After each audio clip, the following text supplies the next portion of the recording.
Okay, well, this is sort of update on talk I gave apparently in March. We've been moving on since then, and I'll just do a few acknowledgements. I've been doing a lot of collaboration with Mrityunjay Guha Majumdar, who may be watching her. So he's the main collaborator, and he's just put up a preprint, I think pretty preliminary, but it includes the main ideas.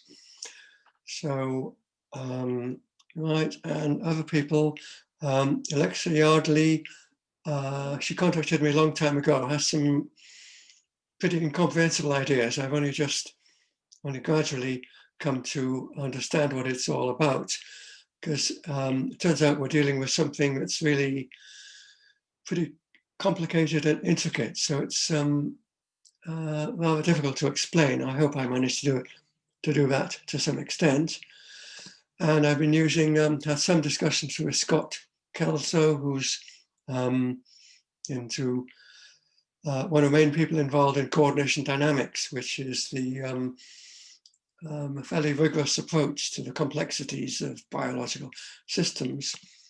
And then I should mention Peirce, that's going back to the 19th century.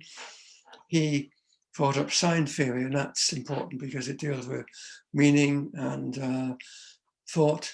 We think in terms of signs and so on. Okay, just point I've made before that I think the current physics paradigm has run into problems. I just mentioned two of them. There's a nice unification of the three forces, strong, weak, and electromagnetic, but unifying gravity is a bit of a problem. People aren't sure how to do it. And the theories that have been produced, you can't combine with experiments. Another major problem is the question of the role of observation. Do you collapse the wave function? Are there many worlds? So that's all a bit mysterious. So I think we can get beyond this. This requires new ways of looking at nature. You look at different patterns, different language, and we need to. I'm going to take the suggestion of Steve Jobs. We need to think different, is what he thought Apple should do. So we do need to think differently. So as an introduction to this different way of thinking, I have here the general idea as to how science works in general. Well, you start from your observations of nature, and then you think and decide there are certain phenomena that are irregularities. You then describe these phenomena in terms of language, and once you can talk about the phenomenon, you then produce theories. So that's what we'll need to do to get beyond where physics is stuck. But as I've said before, biology has got ideas and language, and what we've been doing is to put them all together, or to try to put them together to get a unified picture, and it's all pretty complicated. Just a comment before I start to go into the details. Physics and biology have rather different approaches. Physics being centered around calculations, numbers, equations, whereas biology more asks what is going on. It produces its own language. For example, how does virus infection occur? What are all the details? So biology makes a complicated story, which is rather different from the calculations that you get in physics. One point about biology is that relationships play an important role. And now the point is going to be, we start by looking at biology, but then we say perhaps these same principles apply at a fundamental level as well. And that's what we need to understand to get a good picture at a fundamental level. And this idea is supported by interesting parallels there are between quantum mechanics and biology. A paper I did in the 1980s with Conrad and Dipankar Home called A Realist Psychobiological Interpretation of Physical Reality. It drew what these parallels were. Barad has done somewhat similar in her book, Meeting the Universe Halfway. She suggests that things that happen in the quantum world are the same sort of things that happen in human communities, and she's able to account for some features of quantum mechanics in that way. Okay, then. So I'm going to start talking about pieces of a puzzle. It's a puzzle how on earth life works, basically. So here are a number of pieces. Well, first of all, something which we think is important at the fundamental level. It's something that's a bit novel, maybe. We start thinking about equilibrium. Equilibrium is a funny thing because you'd think equilibrium means no change, but actually there are fluctuations occurring all the time. So these two things are happening together. And I say organized fluctuations because we want there to be organization in biology. And so the question of coordination appears. I'll say more, quite a bit more about coordination. The various structures, some of them are metastable. These have come out of the investigations of Kelso and others. And some things persist. Self-replication mechanisms. So a particular feature of the system may get replicated and then spread. So we can get, say, users of language, because there are mechanisms for replicating language. You can get a domain associated with a particular language, and similar things in biology generally, species and so on. Computation plays an important part in biology. Systems compute what to do. Related to that is the information that computation is involved with. So information consists of signs, they signify things. Also important turns out to be code systems. Then a thing which will turn out to be very relevant because it's is what's involved in the relationship between mind and matter. That's a duality between codes, which mind works with, and actuality, which is what it refers to. Then there's the way biological systems evolve, and this, we believe, one of the aspects of this evolution is the emergence of laws of physics and the universe and the various laws. Okay, now let me start going through the details. I mentioned that I've already mentioned this, an equilibrium system undergoes fluctuations. And these fluctuations are not necessarily random. They interact with each other and they can become coordinated. So what about coordination? Well, a thing we find in biology is, as Kelso says, things are immensely complicated in biology, but they get organized into these units called synergies. And these units are functional systems. So individual pieces work together as units. But it's unlike in physics. You get synergies in physics.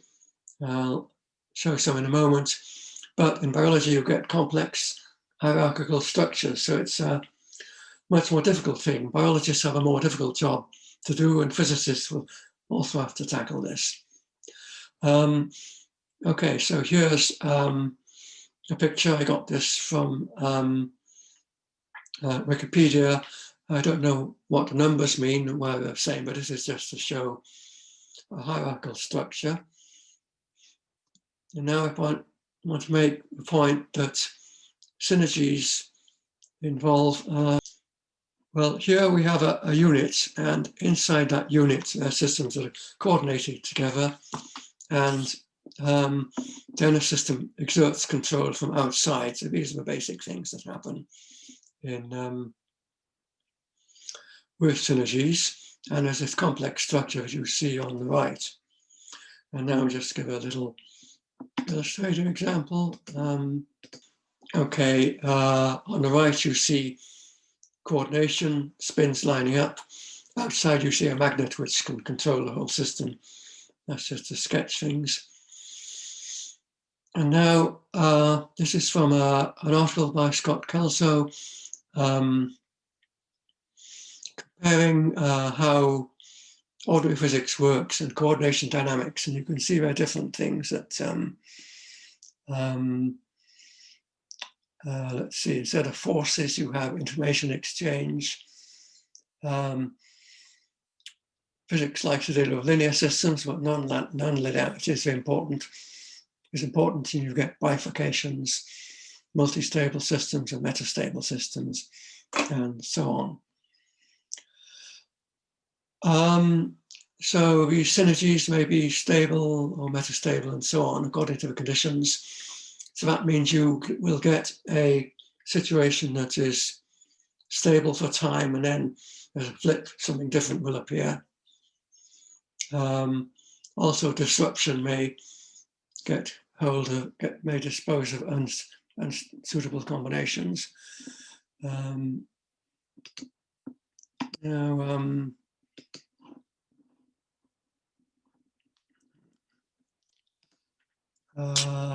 Right, I hope I can get this to work.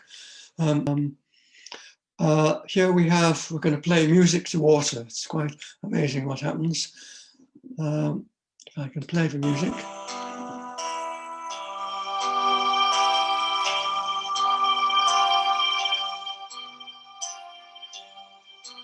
So as the music changes, you get different things happening.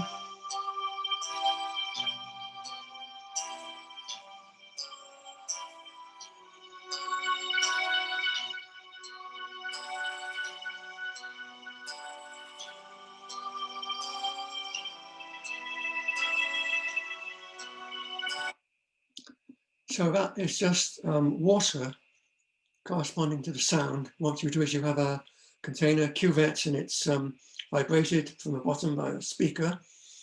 You shine light off the top, and then you photograph the reflection of the surface.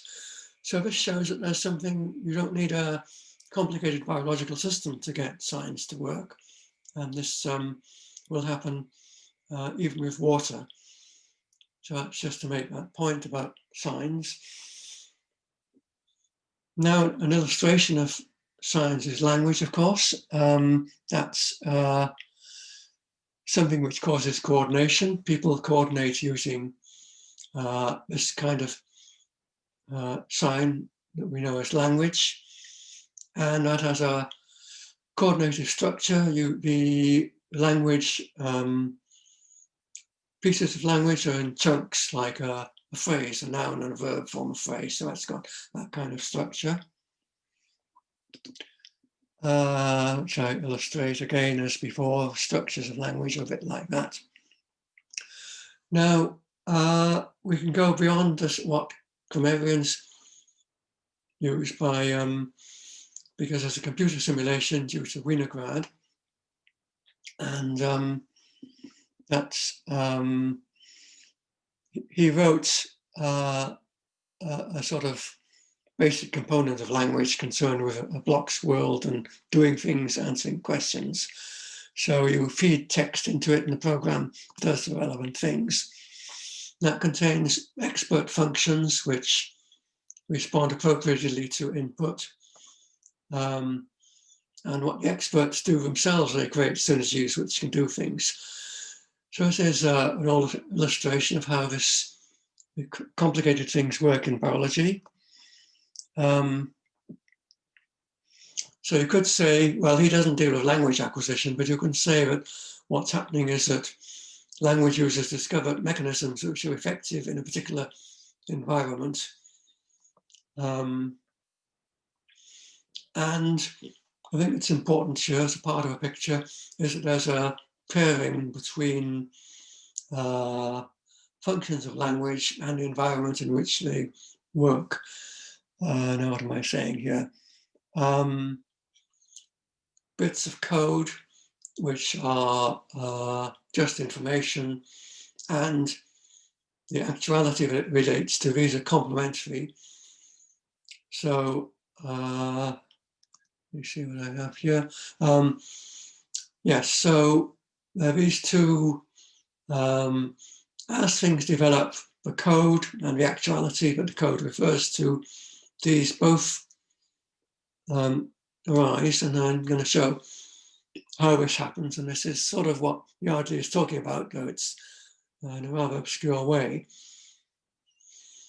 So I think someone called Shakespeare said, "What's in a name?" Or at least in one of his plays. So here's showing names at work. I have part of London Underground map here, and there are lots of names there, such as Oxford Circus. And what happens is that the representation and reality, they share names, and also colors symbolize lines and so on. And it's because they share the names that you're able to use them. So in other words, names enable actuality in its representation to be coordinated. This is quite a general thing. So you've actually got this triad. There it shows pairing at work. I've got two pairs here I call X and Y. I know now the more mathematical part, which is in the paper we're preparing, relates this to the degrees of freedom of systems. It's the degrees of freedom which get connected. So you say, consider two systems, X and Y. I'm showing degrees of freedom, X1, X2, and X3 for X and Y1, Y2, and Y3.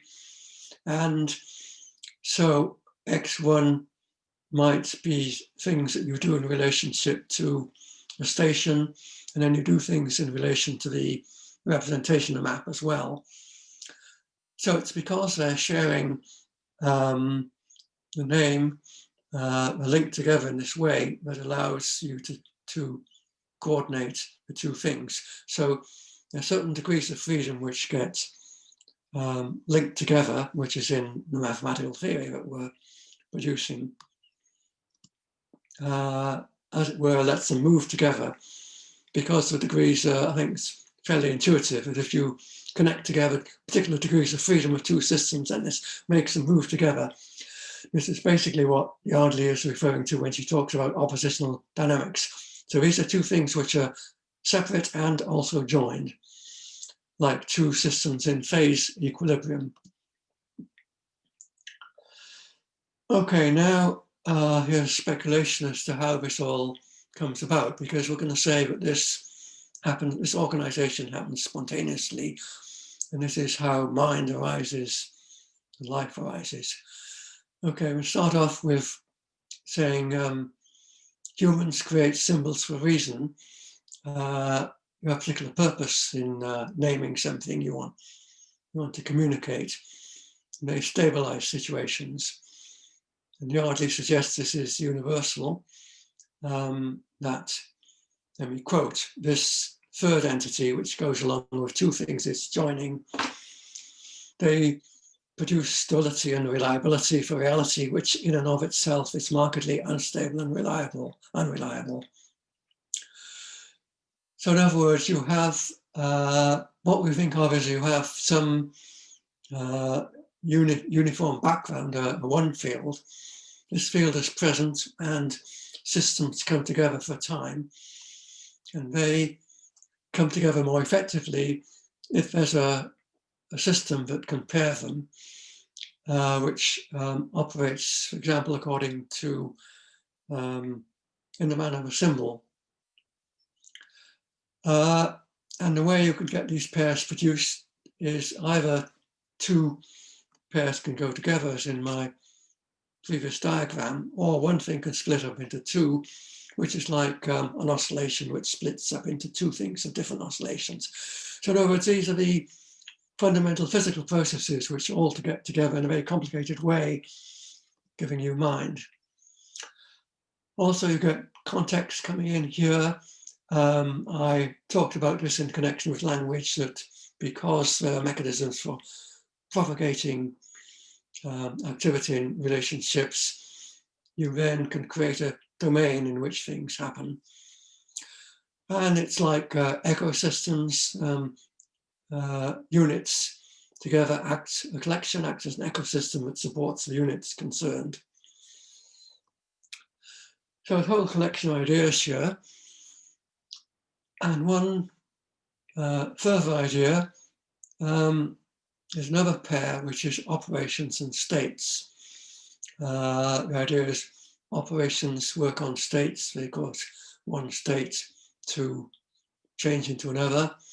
And then when two states are together, you can create operations that will turn one state into another. It is pairing two things which reinforce each other.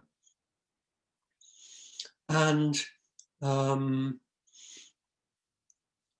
further complication is that the operations are connected with codes, as I've said. So they actually operate via code systems. You have this picture that codes operate on states via the process of interpretation. And this you can think of as parallel to how computers work. The hardware is different. Computers have this business of collections of codes defining operations which work on a corresponding system.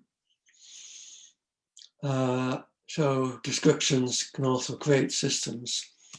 Okay. Now I'm going to connect to other ideas. The way we picture this working is like Wheeler's observer participancy. Wheeler suggested that laws of nature evolve because observers participate in nature. Then somehow they do things, they set up laws. So this is a sort of picture as to how these things happen. Laws can dictate structure. Well, we know that happens. That's what law does, and it can build a structure. And then linking back to previous ideas, we've said degrees of freedom may define a space. Then laws can define something within that space. So, for example, the group structure is associated with certain laws, how operations work together, but also group representations. So we now say that you can create a space out of the group, but the space that defines a space. So roughly speaking, this is the mechanism which my colleague's been working on in some detail, that says you get some kind of group which will generate space-time. And once you've got space-time, you get further things, that themes appear associated with particles and fields. Okay. And this fits into the concept of evolutionary processes. What's involved there is existing systems discover new possibilities, new laws, and then the particularly interesting laws are those which are associated with a big range of possibilities. That's how life works. New genotypes associated with phenotypes, which enlarge the capabilities. And this you can all describe in terms of synergies. So I said there are new themes that can emerge and propagate. A metaphor for it is to say there are certain generic forms that become part of the scenery. And then, as I've indicated, some of these themes are associated with particles and forces. They emerge as the universe expands. Okay, that's all more or less what I want to say. now. It's a very complicated picture, but biology is complicated. So what can I say? But the idea is this is what's going on in mind. There's this very complicated kind of organization in which all sorts of things happen, and that's the new physics. So there we are. Oh, this is Schrodinger's cat. They escaped from Schrodinger's laboratory and visits us occasionally. So I'll finish there.